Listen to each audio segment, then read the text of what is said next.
ಎಲ್ಲ ಕನ್ನಡದ ಮಹಾಜನತೆಗೆ ನಮ್ಮ ಕನ್ನಡದ ಒಕ್ಕೂಟದ ಕಡೆಯಿಂದ ಅನಂತ ನಮಸ್ಕಾರವನ್ನು ತಿಳಿಸ್ತಾ, ಏನು ಕರ್ನಾಟಕ ಬಂದ್ ಬಂದ್ ಬಂದ್ ಇದು ಪ್ರತಿ ದಿನನಿತ್ಯದ ಒಂದು ನಿತ್ಯಕರ್ಮ ಅನ್ನೋ ಥರ ಆಗೋಗಿದೆ. ಇವತ್ತು ಬಂದ್ ಅನ್ನೋದು ಬಂದ್ ಮಾಡೋರ್ಗೂ ಅಥವಾ ಬಂದ್ ಬಗ್ಗೆ ಅಭಿಮಾನ ತೋರಿಸೋರಿಗೆ ಖಂಡಿತ ನಾವೇನು ವಿರೋಧ ವ್ಯಕ್ತಪಡಿಸ್ತಾ ಇಲ್ಲ. ಆದರೆ ನಮ್ಮ ಒಕ್ಕೂಟದ ವತಿಯಿಂದ ನಾವು ಈ ಬಂದ್ ಅನ್ನುವಂಥ ವಿಚಾರಕ್ಕೆ ಸಂಪೂರ್ಣವಾದಂಥ ಬೆಂಬಲ ಕೊಡೋದಿಲ್ಲ ಅಂತ ನಾವು ಈ ಮುಖಾಂತರ ತಿಳಿಸ್ತೀವಿ. ಯಾಕೆ ಅಂತಂದರೆ ಇವತ್ತು ನೋಡಿ, ವಿದ್ಯಾರ್ಥಿಗಳಿಗೆ ಪರೀಕ್ಷೆ ನಡೀತಾ ಇದೆ.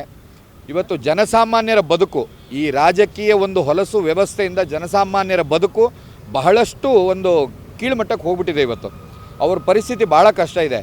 ಅದನ್ನೆಲ್ಲ ನಾವು ನೋಡ್ಕೊಂಡು ನೋಡಿ, ಈಗ ಪಾಲಕರು ಮತ್ತು ವಿದ್ಯಾರ್ಥಿಗಳು ಎಷ್ಟು ಸಮಸ್ಯೆಯಲ್ಲಿ ಬಳಲಾಡ್ತಾ ಇದ್ದಾರೆ ಅಂದರೆ, ನಾವು ನಾಳೆ ಪರೀಕ್ಷೆ ಬರೆಯೋದಕ್ಕೆ ಹೋಗಬೇಕಾ ಬೇಡವಾ, ಹೋದರೆ ಏನಾಗುತ್ತೋ, ನಮ್ಮ ಮಕ್ಕಳನ್ನ ಕಳಿಸಿದ್ರೆ ಏನಾಗುತ್ತೋ, ಯಾವ ರೀತಿ ಕಳಿಸ್ಬೇಕು, ಇದಕ್ಕೆ ರಕ್ಷಣೆ ಏನು, ಅಥವಾ ಏನೋ ತೊಂದರೆ ಆದರೆ ಮುಂದೇನು ಕತೆ ಅಂತ ಬಹಳಷ್ಟು ಇವತ್ತು ಹಲವಾರು ಪಾಲಕರು ನಮಗೆ ಕರೆ ಮಾಡಿ ಕೇಳ್ತಾ ಇದ್ದಾರೆ. ಈ ವಿಚಾರದ ಬಗ್ಗೆ ಬಹಳಷ್ಟು ನಮ್ಮ ಕಡೆ ಚರ್ಚೆ ಮಾಡ್ತಾ ಇದ್ದಾರೆ.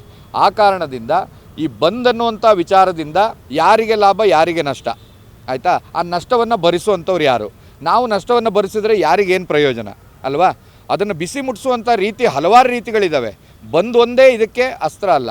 ಬಂದ್ ಅನ್ನೋದನ್ನು ಹೊರತುಪಡಿಸಿ ಯಾವುದೇ ರೀತಿ ಉಗ್ರ ಪ್ರತಿಭಟನೆ ಇದ್ದರೂ ಕೂಡ ನಾವೆಲ್ಲ ಹೋರಾಟಗಾರರು, ನಮ್ಮ ಕನ್ನಡ ಒಕ್ಕೂಟ ಏನು ನಾಗೇಶ್ ಅವರ ಒಂದು ಸ್ಮರಣಾರ್ಥವಾಗಿ ಈ ಒಂದು ಕನ್ನಡ ಒಕ್ಕೂಟ ನಡೀತಾ ಇದೆ, ಆ ಒಕ್ಕೂಟದ ಪ್ರತಿಯೊಬ್ಬರೂ ಕೂಡ ನಾವು ಹೋರಾಟಗಳಿಗೆ ಸಹಕಾರ ಕೊಟ್ಕೊಂಡೇ ಬಂದಿದ್ದೀವಿ, ಮುಂದೂ ಕೊಡ್ತೀವಿ. ಸರ್, ಈಗ ಹೋರಾಟಗಾರರು ಇವಾಗ ಏನು ಬಂದ್ಗೆ ಕರೆ ಕೊಟ್ಟಿದ್ದಾರೆ ಅಂದರೆ ಅವ್ರು ಕೊಟ್ಟಿರ್ತಕ್ಕಂಥ ತಪ್ಪು ಅಂತ ತಮ್ಮ ಭಾವನೆ? ಇಲ್ಲ, ಹಿರಿಯ ಹೋರಾಟಗಾರರ ಬಗ್ಗೆ ನಾವು ಯಾವತ್ತೂ ಅವ್ರ ನಿರ್ಧಾರಗಳು ಕೆಲವೊಂದು ವ್ಯತ್ಯಾಸ ಇರ್ಬೋದು ಅಂತ ನಾವು ಹೇಳ್ತೀವಿ ಅಷ್ಟೇ. ಬಿಟ್ಟರೆ ಅವ್ರ ಬಗ್ಗೆ ನಮ್ಗೆ ವೈಯಕ್ತಿಕವಾಗಿಯೋ ಅಥವಾ ಯಾವುದೇ ರೀತಿ ಅಗೌರವ ಇಲ್ಲ. ಅವ್ರನ್ನ ನಾವು ಗೌರವಿಸ್ಕೊಂಡೇ ಬಂದಿದ್ದೀವಿ. ಇವತ್ತು ನಾವೆಲ್ಲ ಶಾಲೆ ಹಾಕಿದ್ದೀವಿ ಅಂದರೆ ಅವ್ರು ಮಾಡಿರೋ ದಾರಿ, ಅಂದರೆ ಅವ್ರು ಮಾಡಿಕೊಟ್ಟಿರೋ ದಾರಿಯಿಂದ, ನಾವು ತೋರಿಸ್ಕೊಟ್ಟಿರೋ ಹೋರಾಟಗಳಿಂದ ನಾವು ಹೋರಾಟ ಮಾಡ್ತಾಯಿದ್ದೀವಿ. ಅವ್ರ ಬಗ್ಗೆ ನಮಗೆ ಅಭಿಮಾನ ಇದೆ. ಆದರೆ ಅವ್ರು ತೊಗೊಂಡಿರುವಂಥ ನಿರ್ಧಾರಗಳ ಬಗ್ಗೆ ಸ್ವಲ್ಪ ಅಸಮಾಧಾನ ಇರುವಂಥ ಆ ಒಂದು ಕಾರಣದಿಂದ ನಾವು ಮೊದಲಿಂದವೂ ಕೂಡ ಬಂದ್ ಅನ್ನುವಂಥ ವಿಚಾರಕ್ಕೆ ನಾವು ವಿರೋಧಿಸ್ಕೊಂಡೇ ಬಂದಿದ್ದೀವಿ. ಇವತ್ತು ಕೂಡ ವಿರೋಧಿಸ್ತೀವಿ, ಮುಂದೂ ಕೂಡ ವಿರೋಧಿಸ್ತೀವಿ ಅಂತ ನಾನು ಈ ಮಾತನ್ನು. ಅವರು ಕೂಡ ನೀವೇನು ವಿರೋಧ ಮಾಡ್ತಾ ಇದ್ದೀರಿ ಬಂದ್ಗೆ, ಅವರು ಕೂಡ ತಮಗೆ ನೇರವಾಗಿ ಹೇಳಿದ್ದಾರೆ. ಇವತ್ತು ಪತ್ರಿಕಾಗೋಷ್ಠಿಯನ್ನು ಮಾಡಿ ವಿರೋಧ ಮಾಡೋರೆಲ್ಲ ಮಾಡ್ಕೊಳ್ಳಿ, ತೊಂದರೆ ಇಲ್ಲ. ಅವ್ರು ನಿರಂತರವಾಗಿ ಅವತ್ತು ಮಾಡ್ತಾ ಇದ್ರು, ಇವತ್ತು ಮಾಡ್ತಾರೆ, ನಾಳೆನೂ ಮಾಡ್ತಾರೆ. ಸರ್ಕಾರನೂ ಕೂಡ ಅಷ್ಟೇ, ಕೆಲವರು ಹೋರಾಟಗಾರರು ಅಷ್ಟೇ. ಮಾಡೋರು ಮಾಡ್ಕೊಳ್ಳಿ, ಯಾರ ಅವಶ್ಯಕತೆನೂ ಇಲ್ಲ, ನಾವು ಮಾಡೇ ಮಾಡ್ತೀವಿ ಅಂತ. ಈಗ ಬಂದು ವಿರೋಧ ಮಾಡ್ತೀವಿ, ಮಾಡೋರು ಮಾಡ್ಕೊಳ್ಳಿ, ನಾವು ಹೋರಾಟ ಮಾಡ್ತೀವಿ ಅಂದರೆ ಅವ್ರು ಹೋರಾಟ ಬಂದ್ ಮಾಡೋದು ಮಾಡ್ಕೊಳ್ಳಿ, ನಾವು ವಿರೋಧನೇ ಮಾಡ್ತೀವಿ. ಈಗ ಅವ್ರು ಹೇಳ್ದಂಗೆ ನಾವು ಹೇಳ್ಬೇಕಾಗತ್ತಲ್ವಾ?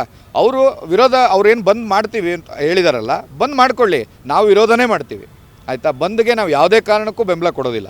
ಅದು ಯಾವುದೇ ರೀತಿ ಬಂದರೂ ಕೂಡ ನಾವು ಬಂದ್ಗೆ ಬೆಂಬಲ ಇಲ್ಲವೇ ಇಲ್ಲ. ನಾವು ಹೋರಾಟಕ್ಕೆ ಬೆಂಬಲ ಕೊಡ್ತೀವಿ. ಅವ್ರು ಯಾವುದೇ ರೀತಿ ಹೋರಾಟಕ್ಕೆ ಕರೆದ್ರು ಹಿರಿಯ ಹೋರಾಟಗಾರರ ಮೇಲೆ. ಯಾಕೆಂದರೆ ಈ ವಯಸ್ಸಲ್ಲಿ ಆ ಒಬ್ಬ ವ್ಯಕ್ತಿ ಏನು ನಮ್ಮ ವಾಟಾಳ್ ನಾಗರಾಜ್ ಅವ್ರು ಏನಿದ್ದಾರೆ, ಅವರು ಈ ವಯಸ್ಸಲ್ಲಿ ಈ ಒಂದು ಹೋರಾಟದ ಒಂದು ರೀತಿ ರೂಪುರೇಷೆಗಳನ್ನು ತೋರಿಸ್ತಾ ಇರ್ತಕ್ಕಂಥದ್ದು ನಾವೆಲ್ಲ ಹೆಮ್ಮೆ ಪಡುವಂಥ ವಿಷಯ. ಅದಕ್ಕೆ ನಾವು ಯಾವತ್ತೂ ಕೂಡ ಗೌರವ ಕೊಟ್ಟೇ ಕೊಡ್ತೀವಿ. ಯಾಕೆಂದರೆ ಈ ವಯಸ್ಸಲ್ಲಿ ಪಾಪ ಅವ್ರಿಗೆ ಇನ್ನೇನು ಮನೆಯಲ್ಲಿ ಆರಾಮಾಗಿ ವಿಶ್ರಾಂತಿ ಪಡೆಯುವಂಥ ವಯಸ್ಸು. ಆದರೆ ಸಮಾಜಕ್ಕೋಸ್ಕರ ಇವತ್ತು ಇಷ್ಟೊಂದು ಕಳಕಳಿ ವಹಿಸ್ಕೊಂಡು ಬರ್ತಾ ಇದ್ದಾರಲ್ಲ, ಇವರ ಒಂದು ವಿಚಾರಕ್ಕೆ ನಾವು ಖಂಡಿತವಾಗಿ ಅವರಿಗೆ ಸಹಕಾರ ಇದ್ದೇ ಇದೆ. ಆದರೆ ಬಂದ್ಗೆ ಮಾತ್ರ ಸಹಕಾರ ಇಲ್ಲ.